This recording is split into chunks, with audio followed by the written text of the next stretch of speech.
Hello everyone, Assalamualaikum. My name is Adrika Santrina. I'm from the famous English linguist in Bangladesh. My batch number is Swahili 167.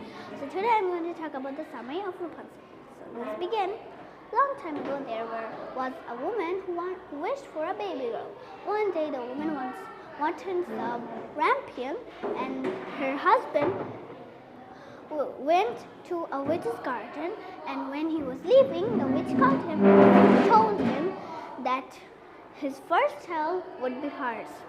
After months, the woman had a baby girl, and the witch took her, and then he took her to a long tower with no doors, only one window. She sang songs of freedom and dreams. One day, a prince planned that he would visit Rapunzel. When he visited Rapunzel, he promised to bring her back. But the witch got angry and cut Rapunzel's hair and took her in an empty place. She cried in tears, and the witch threw Rapunzel in the bush of thorns.